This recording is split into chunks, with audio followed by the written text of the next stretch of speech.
So I took the housing off to have a look inside the pump, see what's going on, see if there's anything straightforward I could diagnose. And it's a different sort of design to others that I've seen. I've watched a few YouTube videos doing a bit of research ahead of pulling this apart, and it's a different construction.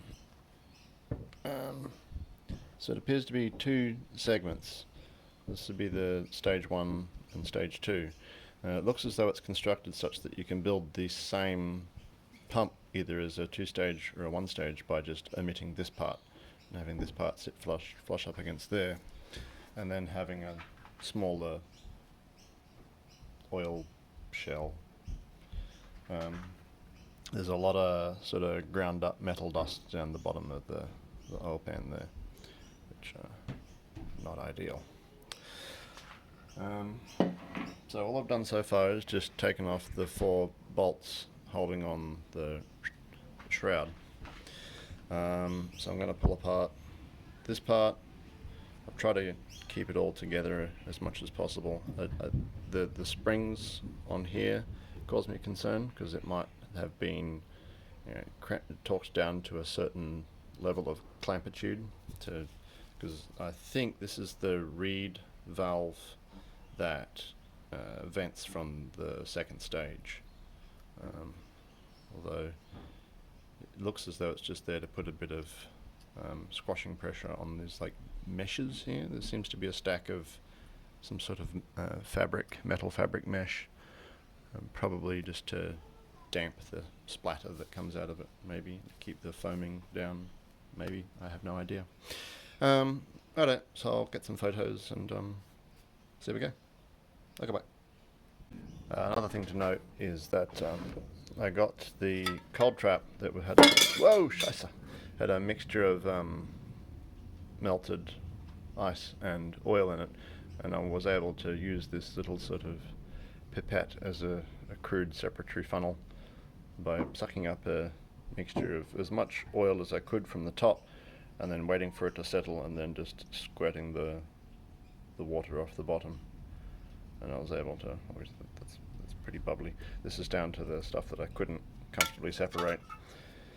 And so I've recovered most of my vacuum oil, but as you can see, it is far from pristine. So I'm going to run that through a filter a couple of times before I put it back in. There's the 1 bottle of vacuum oil is $40, and that is enough to fill this up twice. So I want to try to make the most of it. Okay, bye-bye. Alright, let's see what's in here. This footage is going to be pretty wobbly and clunky. So I'm expecting in here to see the eccentric lobe and the veins, and hopefully the veins are made of plastic and not metal. So I'm hoping this just holds the end cap on. I'm hoping for plastic because it means that running without oil will have just warmed the veins down a bit and not scratched the hell out of the housing. I'm not quite sure why there's this metal plate on the end. It looks like it's held on by different... Okay, so they look to be holding this end plate on to all the way through to the stage 2 housing, which is interesting. I suppose that's for when it's running in the case, when this stage is used in the situation where it's mounted directly up against this, you want the bolts to go all the way through into the housing. It's just going to be persuaded to come off.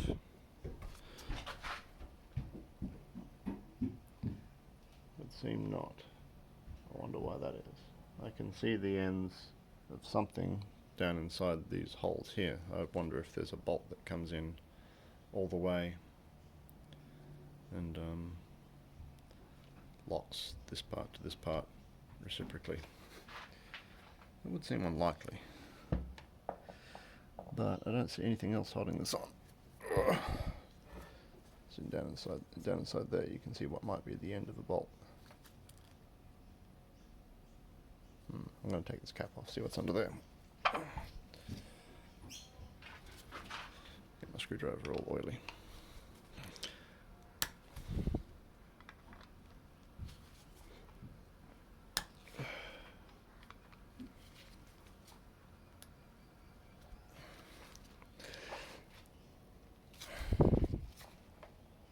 Oh, pain. Munging that one.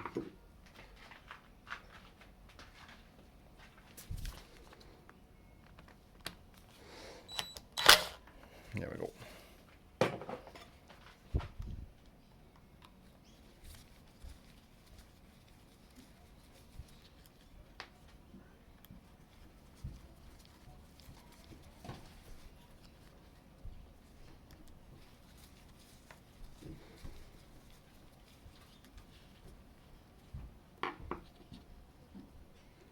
So this was oriented the H to the top.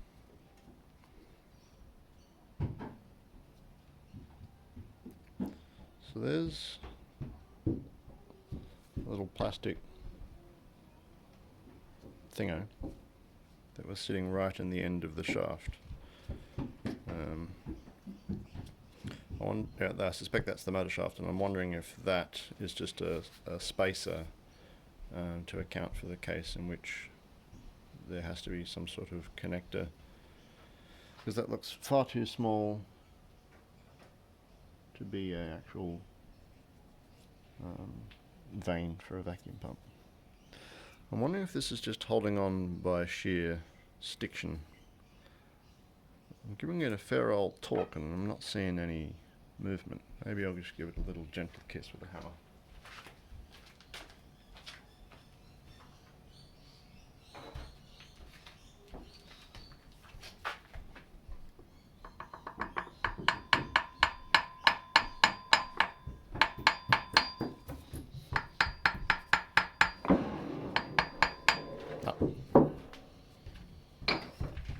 She ain't moving.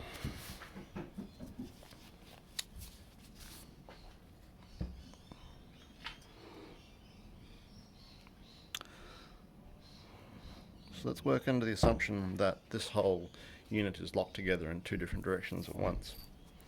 I'm going to loosely thread these back in.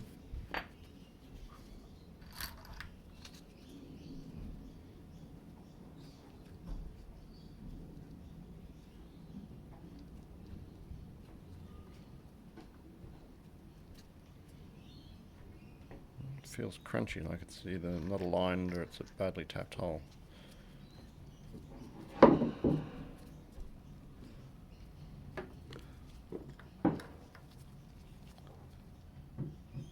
Or I'm cross-threading it, but I'm not.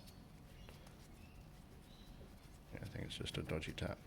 Okay, so let's try and take this off the base.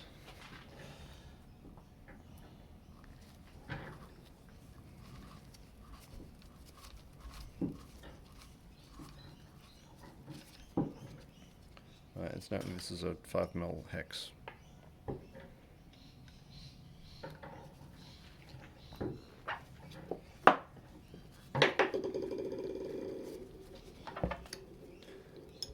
Something to prop this up slightly.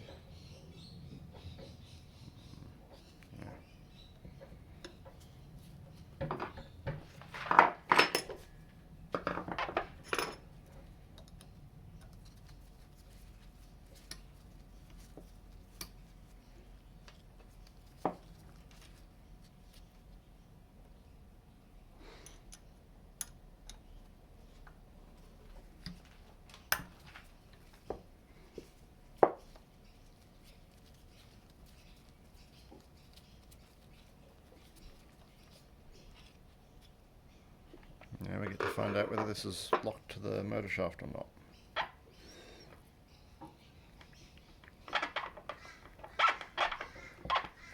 Oh, there's a slight movement here. Let me pop these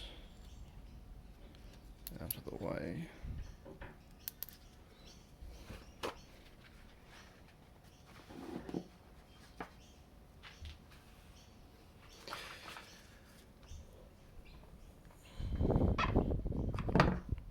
Clunk. Alright then. So there's the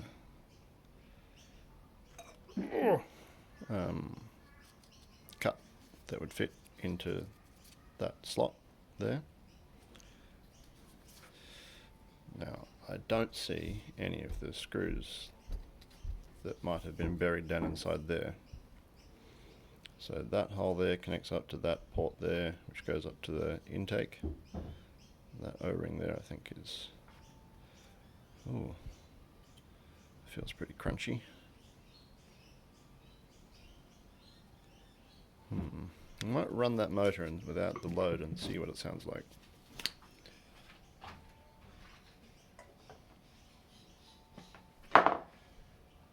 Okay, here we go. No load on the motor.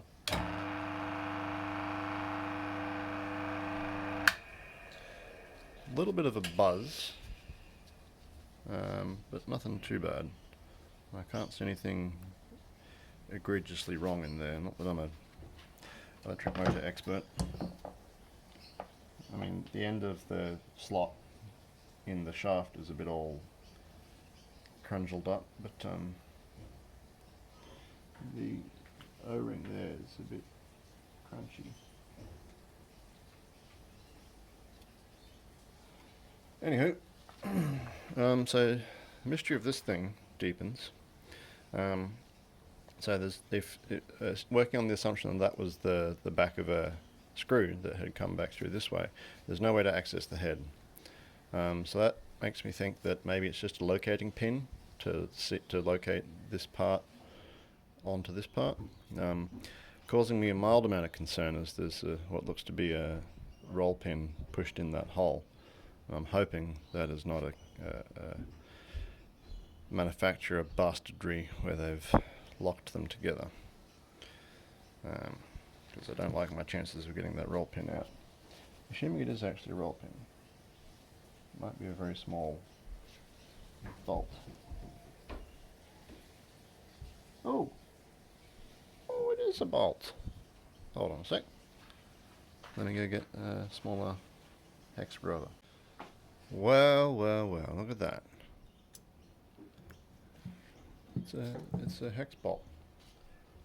So I'm hoping that this will do something. I don't know if I want to take that. No, let's take that block off the top.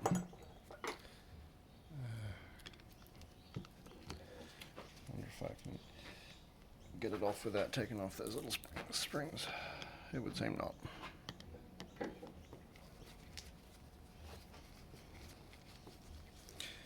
Everything getting very yucky. So those springs were just barely compressed. They were just sort of touching that plate. Yeah. Try to keep all this. So yeah, this is just a pack of steel or stainless steel fabric held down by a plate with some light spring tension. It's covered in some threads of stuff that don't appear to be steel. So it looks like it's sewn together, little pads sewn together with some nylon or something. My watch just told me I've been sitting for too long, which is patently untrue.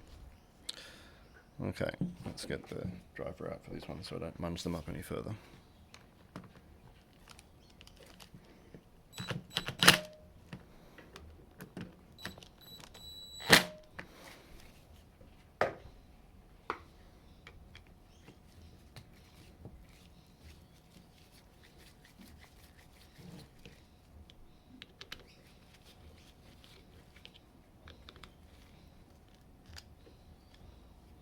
Ah, there's our reeds, 2 reeds. And that's just a plate that goes over the top, like a little splash catcher. It's odd. I mean, I suppose it makes it nearly impossible for any grit or gunk that finds its way into the oil pan. Oh, okay, so those holes are actually threaded. Oh, there it goes, down in the dirt. No, it's not threaded, it's just a badly drilled hole. I'll clean that up when I put it back together.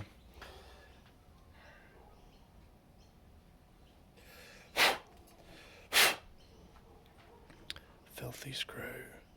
Gotta go clean that. Okay, back to this thing. There's a lot of yuck in here. Like bad casting or bad machining or something. But I see another bolt here. And I'm hoping this is what locks. Actually, is that a bolt? Yes. Let's go with yes. I'm hoping this is what locks this onto this. I do see what is almost certainly the very tiny hex bolt there, or a roll pin.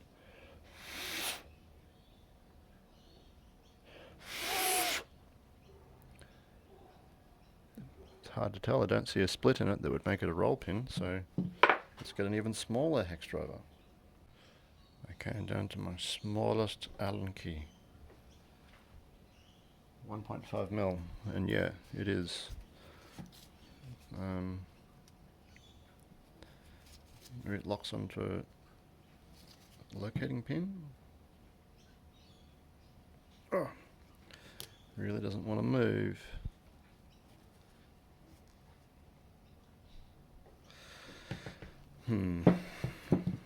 I've already sort of made a twisty out of this one.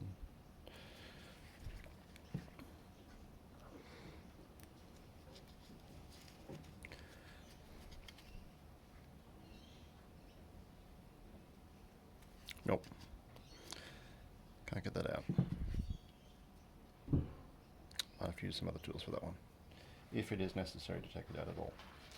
I can't imagine what it might be other than locking it to a locating pin that's coming through there. But if there is a locating pin that's coming up through there, you wouldn't think. I mean, that would put it at the same spacing as those there, there, and there if you wanted to have 3 of them. Although I only need 2 to fully locate something on a 2D plane, so let's just take out this one and see what happens.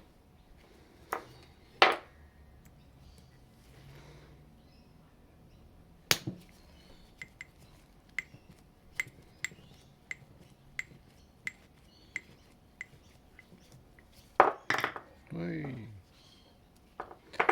Okay, what's down there?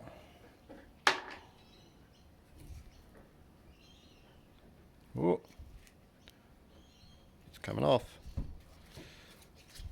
So the end plate is parting company.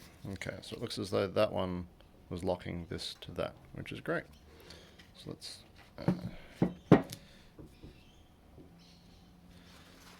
take out these ones again.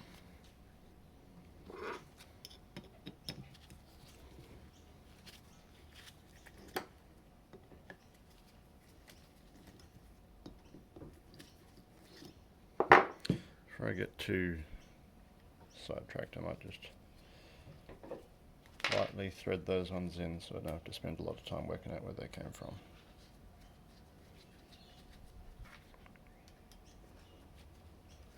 Something interesting on this casting here, this is the oil fill port. This is the, oops, you can't even see what I'm pointing at.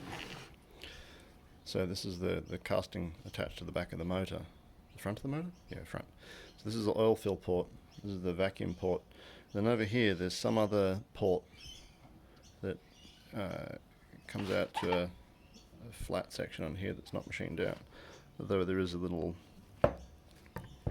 starter dimple in the center of that one to make machining it more easy. So I wonder what that was for. There's some contingency built into the casting to maybe add some other thingo. Who knows? Okay, back to this widget.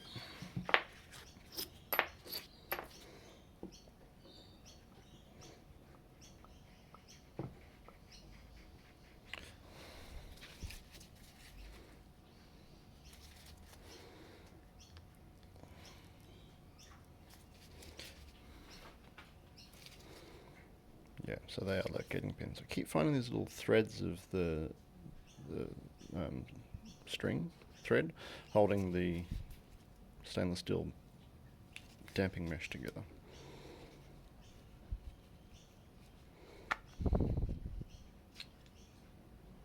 Okay, that's the inside of the second stage. Try to save as much of my precious vacuum oil as I can. Pour it back into the pan. Alrighty, so this is the rotor here. That is all looking far better than I'd feared internally. I was expecting a lot more grituliousness. So each one of these vanes has, well, this pair of vanes has two springs that are pushing it out towards the edge, and as it turns, air is drawn in through the top here, and then the vane here forms a seal against the outside of this housing, and then the air pocket is forced around, compressed, where my left thumb is, and then it gets burped out the top to the second stage. And the second stage, well, this is the second stage, this just burps it out the reed at the top. So I can't see anything fundamentally wrong with this. Another one of those damn threads. I've got to be careful I don't introduce filth into this stage. I wonder if it was a thread that was stuck in there. I don't know where I picked that up. It might have just been stuck to my gloves. So I read a guy on a forum say, oh, you don't need the springs holding the vanes apart. The centrifugal forces will do that for you, but I'm dubious. I have more faith in the people who designed this than some bloke on the forum. Sorry, Davo17, whatever your name was. So these don't show any significant signs of wear or any kind of damage, which is honestly far better than I was hoping. I was actually hoping to find some sort of smoking gun, some sort of easily fixable thing like, aha, that's why the motor has to work so hard, it overheats and dies. Can I, oh, whew. No bearings. I suppose it's full of oil, so it doesn't need it. So there is some light scoring on that machine surface there, and also what looks to be a outright burn there. Well, no, it's just some schmoo.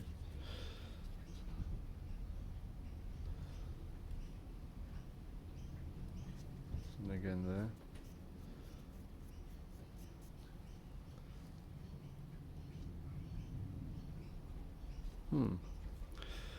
Interesting.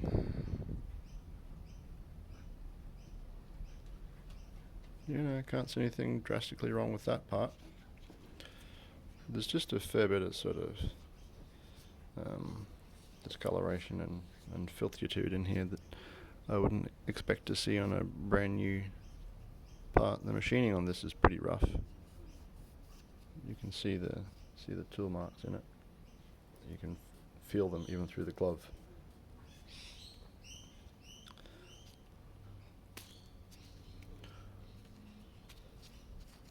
That doesn't want to come out.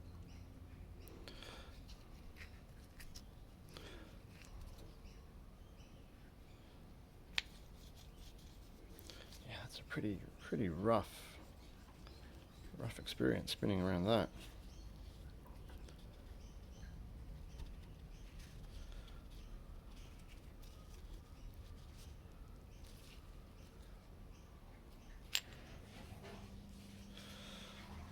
Whatever.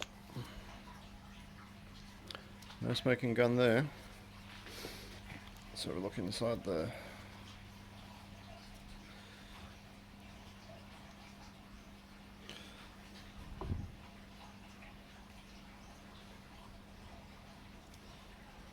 So there's the outlet there. So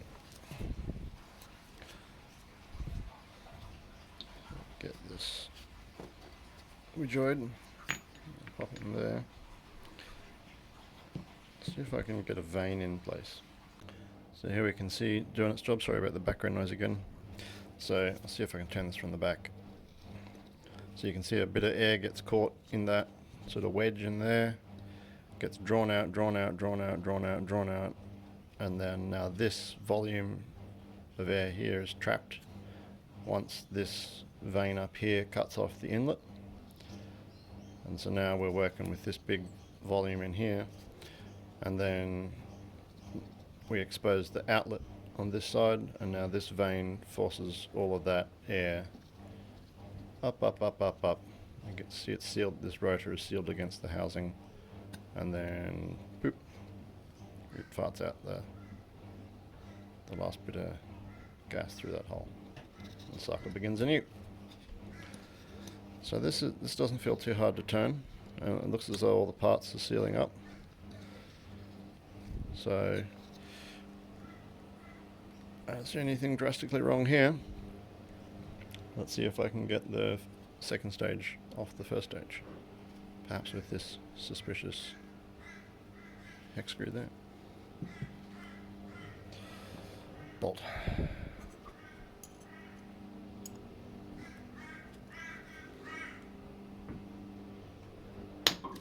Oy. It's a bit of a scary sound.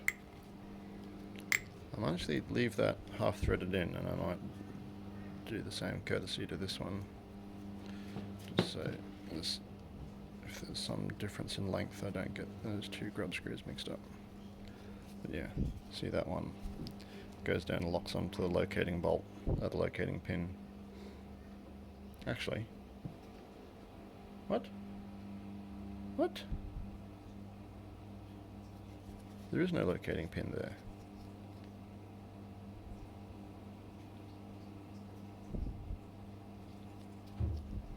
What the blazes? It's just a blind hole.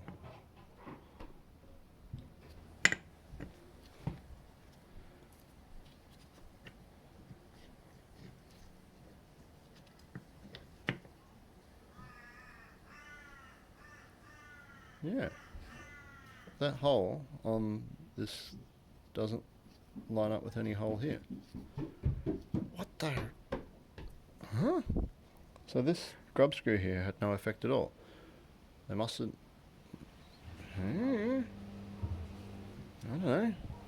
The plot thickens. I must not have given that end cap sufficient motivation to come off. As far as I can tell, this grub screw just threads into an empty hole. In fact, it doesn't even protrude into that vent, into that hole when it's fully done up. I don't know. That's vaguely troubling. Anywho, let's assume that this one locks onto a pin of some form. Let's see if we can get these two bad boys apart.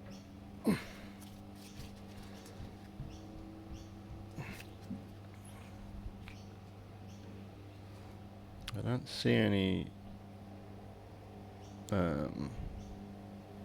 bolt heads down inside those holes. I might grab a torch.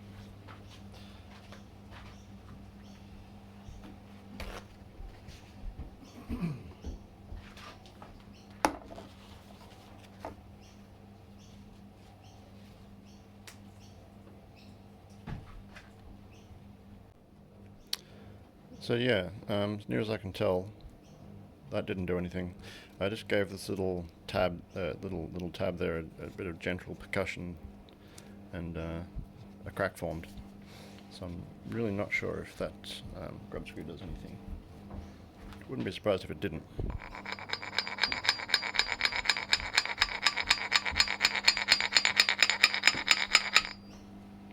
Huddle there. For the record, I'm giving it the gentlest of little donks.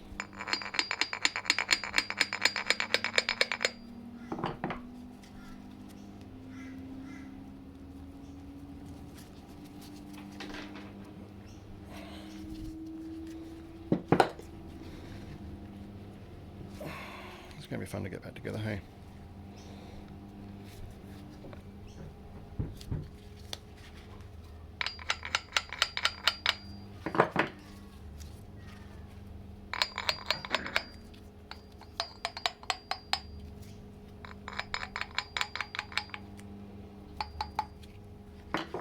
Another one of those little threads that get everywhere.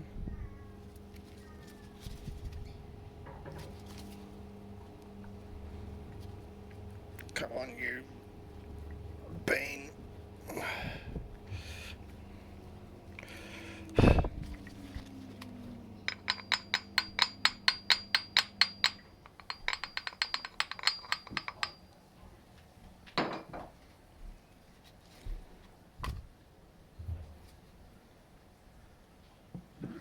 Wow, look at that.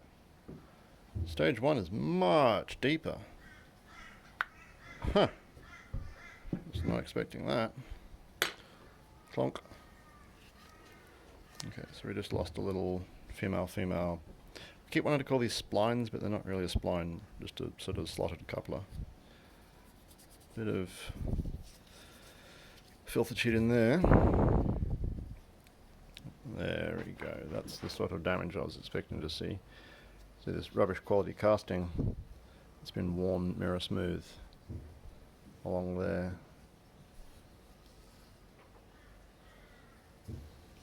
From running with insufficient oil. So once again, those pins, that looks to be one long pin, but it seems to be an interference fit. It's not moving at all.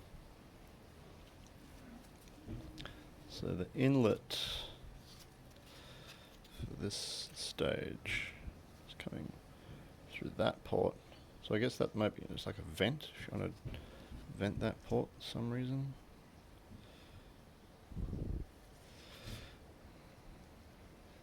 Okay. Oh, I see now. Okay, so these grub screws here are just plugs, because this is the outlet for the first stage, and they drilled that hole in there, and then they had to drill a hole all the way through to here, and then they had to drill a hole through there to connect down. Then they had to drill a hole through there, so the path for the outlet from the first stage goes in there, across to there, and then down to the top of this chamber. Okay, mystery solved on those grub screws, which means I can do them back up. There's no like seal or anything on them, so I'd be dubious about the quality of the amount of leakage that comes out of those. Okay, so there's nothing holding these together other than those location pins. Right, I think that situation is currently understood. Got to remember to put this spline coupler back in. Alright, stage 2, let's have a look at you. Again with the very grotty O-ring.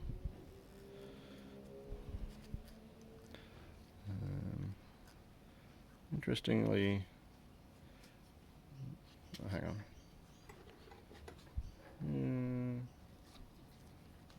Yeah, no, they're the same in that regard. Never mind. Okay, let's get this out.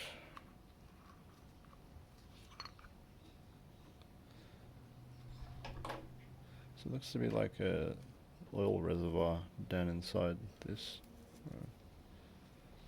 They connect to somewhere? Oh, that's the inlet. Okay.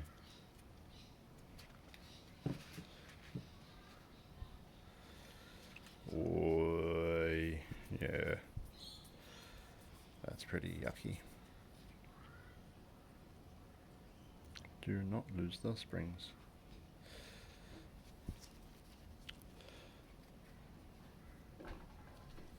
Yeah.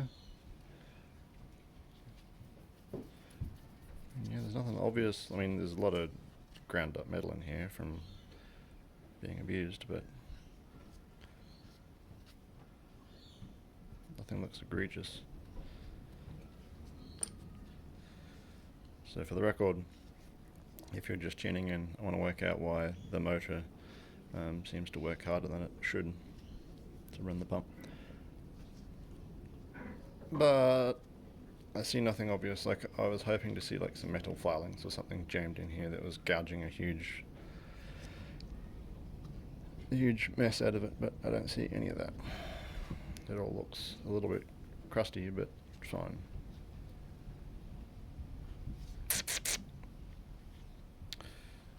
Disappointing. Righto, well, now that I've thoroughly made a meal of this, I'm going to go have a coffee, and then I'm going to grab some chem wipes and go through and try to clean off as much of this metal infested oil as I can. Not that I expect it to make a huge difference. And then try to put it all back together again as clean as humanly possible. This design is actually several steps up from the other cheap Chinese compressors you see on YouTube. The difference in size between the stage 1 and stage 2 chambers that's new. Just the general quality of their construction is a lot higher, it seems. But yeah, like, I'm not unhappy with this at all. I just wish it worked. Okay, bye bye. So I've entirely disassembled the vacuum pump. I took detailed videos of the whole process, which I might put in a separate video because it's quite long. But the big picture is that there doesn't seem to be anything fundamentally wrong. Like, I was expecting to find like a chip of metal stuck in there that was gouging a mess inside the chambers, but that has not been the case. It's all built pretty well, and there's no sign of any obvious damage. There's just some signs of wear that are probably before this thing's time, due to its running without sufficient oil. But yeah, I'm going to put it all back together, clean it all up, put it all back together, and maybe pull apart the motor, see how much I can get off that to see if there's anything visibly cactus in there. Okay, bye.